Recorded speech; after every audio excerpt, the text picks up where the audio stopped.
Hello, and welcome to Way Too Soothing Sleep Stories, a part of the Way Too Late TV network. I'm Sam, your host, and tonight we'll be reading Anne of Green Gables by L.M. Montgomery. And the chapter is Chapter 9. Mrs. Rachel Lynde is properly horrified. Well, Anne had been a fortnight at Green Gables before Mrs. Lynde arrived to inspect her. Mrs. Rachel, to do her justice, was not to blame for this.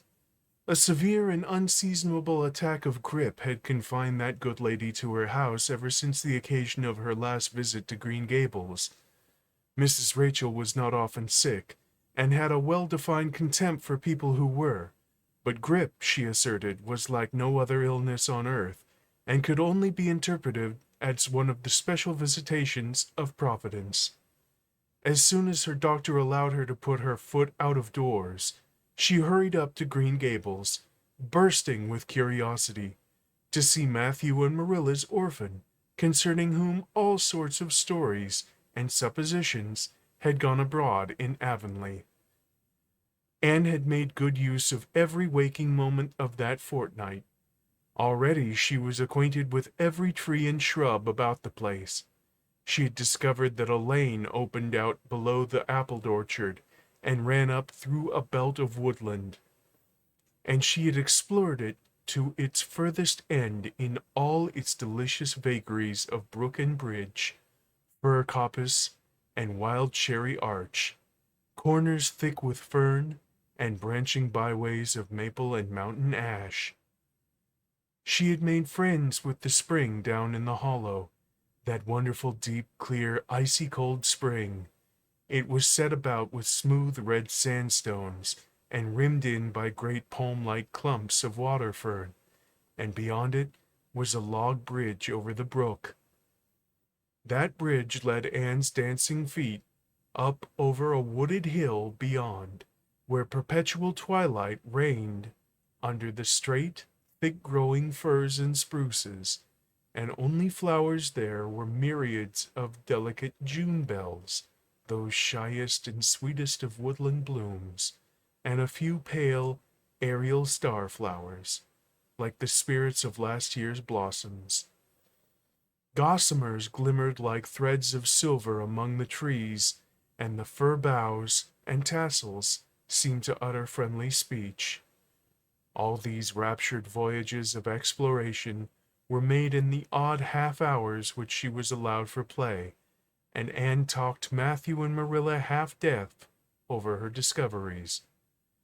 Not that Matthew complained, to be sure. He listened to it all with a wordless smile of enjoyment on his face. Marilla permitted the chatter until she found herself becoming too interested in it, whereupon she always promptly quenched Anne by a curt command to hold her tongue. Anne was out in the orchard when Mrs. Rachel came, wandering at her own sweet will through the lush, tremulous grasses, splashed with ruddy evening sunshine. So that good lady had an excellent chance to talk her illness fully over, describing every ache and pulse beat with such evident enjoyment that Marilla thought even grippe must bring its compensations. When details were exhausted, Mrs. Rachel introduced the real reason of her call. "I've been hearing some surprising things about you and Matthew." "I don't suppose you are any more surprised than I am myself," said Marilla. "I'm getting over my surprise now." "It was too bad there was such a mistake," said Mrs. Rachel sympathetically. Couldn't you have her sent back?" "I suppose we could, but we decided not to. Matthew took a fancy to her, and I must say I like her myself, although I must admit she has her faults. The house seems a different place already. She's a real bright little thing." Marilla said more than she had intended to say when she began, for she read disapproval in Mrs. Rachel's expression. "It's a great responsibility you've taken on yourself," said that lady gloomily. especially when you've never had any experience with children. You don't know much about her or her real disposition, I suppose, and there's no guessing how a child like that will turn out. But I don't want to discourage you, I'm sure, Marilla. I'm not feeling discouraged, was Marilla's dry response. When I make up my mind to do a thing, it stays made up. I suppose you'd like to see Anne. I'll call her in. Anne came running in presently, her face sparkling with the delight of her orchard rovings. But, abashed at finding the delight herself in the unexpected presence of a stranger, she halted confusingly inside the door. She certainly was an odd-looking little creature in the short, tight, wincey dress she had worn from the asylum, below which her thin legs seemed ungracefully long. Her freckles were more numerous and obtrusive than ever. The wind had ruffled her hatless hair into over-brilliant disorder.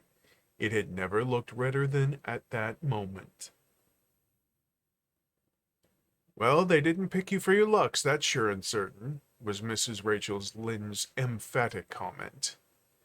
Mrs. Rachel was one of those delightful and popular people who pride themselves on speaking their mind without fear or favor. "She's terribly skinny and homely, Marilla. Come here, child, and let me have a look at you. Lawful heart, did anyone ever see such freckles? And hair as red as carrots. Come here, child, I say." Anne came there, but not as exactly as Mrs. Rachel expected. With one bound she crossed the kitchen floor and stood before Mrs. Rachel, her face scarlet with anger, her lips quivering, and her whole slender form trembling from head to foot. "I hate you," she cried in a choked voice, stamping her foot on the floor. "I hate you, I hate you, I hate you," a louder stamp with each assertion of hatred. "How dare you call me skinny and ugly? How dare you say I'm freckled and red-headed? You are a rude, impolite, unfeeling woman." "Anne!" exclaimed Marilla in consternation.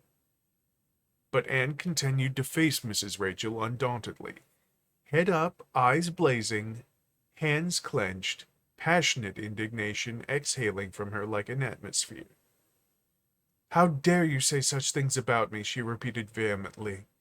"How would you like to have such things said about you? How would you like to be told that you're fat and clumsy and probably hadn't a spark of imagination in you? I don't care if you do hurt your feelings by saying so. I hope I hurt them. You have hurt mine worse than if they were ever hurt before, even by Mrs. Thomas's intoxicated husband, and I'll never forgive you for it. Never, never. Stamp, stamp."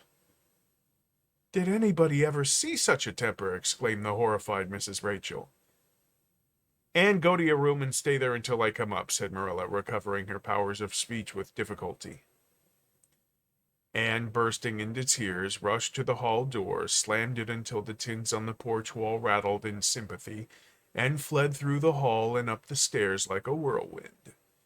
A subdued slam above told that the door of the east gable had been shut with equal vehemence. "Well, I don't envy you your job bringing that up, Marilla," said Mrs. Rachel with unspeakable solemnity. Marilla opened her lips to say she knew not of what apology or deprecation. What she did say was a surprise to herself then and even afterwards. "You shouldn't have twitted about her looks, Rachel." "Marilla Cuthbert, you didn't mean to say that you were upholding her in such a terrible display of temper as we've just seen," demanded Rachel indignantly. "No," said Marilla slowly. "I'm not trying to excuse her. She's been very naughty and I'll have to give her a talking to about it. But we must make allowances for her. She's never been taught what is right, and you were too hard on her, Rachel." Marilla could not help tacking on that last sentence, although she was again surprised at herself for doing it. Mrs. Rachel got up with an air of offended dignity. "Well, I see that I'll have to be very careful what I say after this, Marilla, since the fine feelings of orphans brought from goodness knows where have to be considered before anything else. Oh, no, I'm not vexed. Don't worry yourself.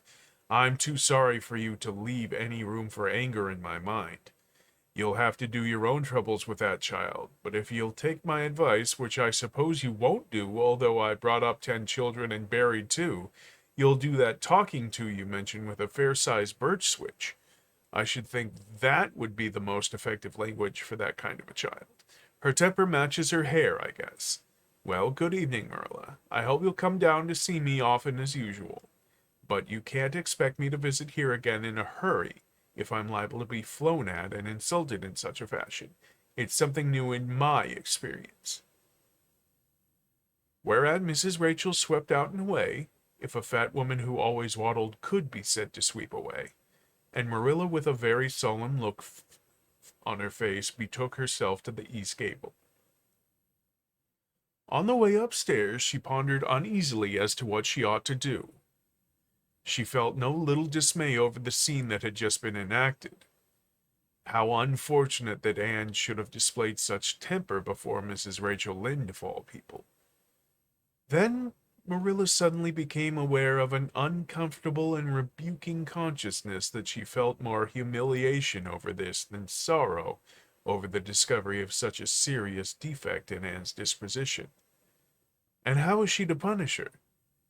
The amiable suggestion of the birch switch, to the efficiency of which all of Mrs. Rachel's own children could have borne smarting testimony, did not appeal to Marilla.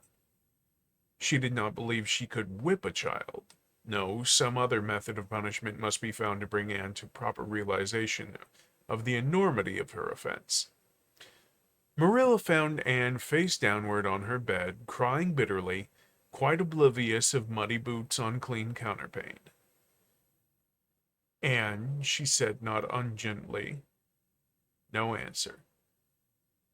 "Anne," with greater severity, "get off that bed this minute and listen to what I have to say to you."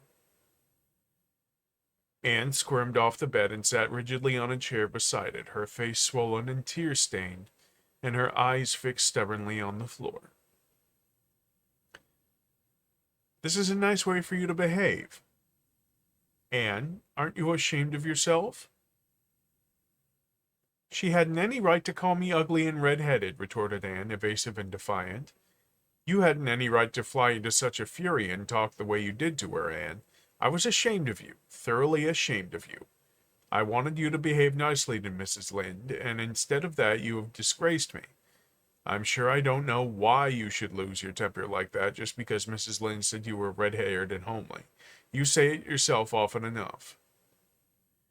"Oh, but there's such a difference between saying a thing yourself and hearing other people say it," wailed Anne. "You may know a thing is so, but you can't help hoping other people don't quite think it is. I suppose you think I have an awful temper, but I couldn't help it. When she said those things, something just rose up right in me and choked me. I had to fly out at her."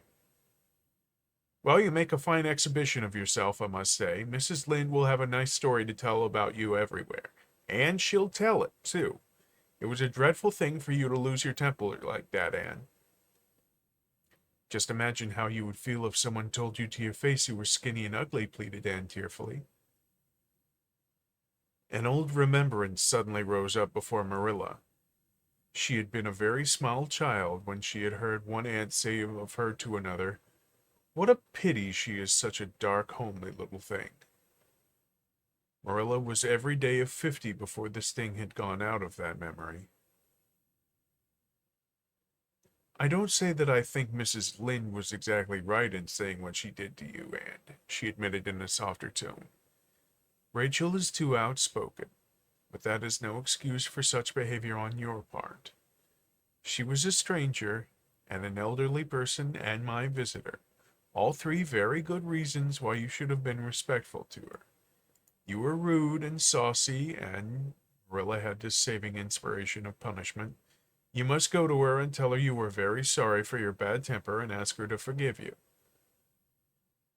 "I could never do that," Anne said determinedly and darkly. "You can punish me in any way you like, Marilla. You can shut me up in a dark, damp dungeon inhabited by snakes and toads and feed me only bread and water, and I shall not complain. But I cannot ask Mrs. Lynde to forgive me." "We're not in the habit of shutting people up in dark, damp dungeons," said Marilla dryly, "especially as they're rather scarce in Avonlea. But apologize to Mrs. Lynde, and you must and shall, and you'll stay here in your room until you can tell me you're willing to do it." "I shall have to stay here forever then," said Anne mournfully, "because I can't tell Mrs. Lynde I'm sorry, and I said those things to her. How can I? I'm not sorry. I'm sorry I vexed you, but I'm glad I told her just what I did. It was great satisfaction. I can't say I'm sorry when I'm not, can I? I can't even imagine I'm sorry." "Perhaps your imagination will be in better working order by the morning," said Marilla, rising to depart. "You'll have the night to think over your conduct and come into a better peace of mind. You said you would try to be a very good girl if we kept you at Green Gables, but I must say it hasn't seemed very much like it this evening." Leaving this Parthian chaff to rankle in Anne's stormy bosom, Marilla descended to the kitchen, grievously troubled in mind and vexed in soul. She was as angry with herself as with Anne, because whenever she recalled Mrs. Rachel's dumbfounded countenance, her lips twitched with amusement, and she felt a most reprehensible desire to laugh. Stay tuned next week for Chapter 10, Anne's Apology. This has been Way Too Soothing. I'm Sam, part of the Way Too Late TV network. Please go to waytoolatetv.com. You'll find everywhere you need me to be on the internet, links, everything. Just go, find me, click the links, and enjoy. I'll be back next week, Sunday at noon 30 Pacific, with a new episode of Way Too Soothing. Good night, my night owls. Sleep well when you get there.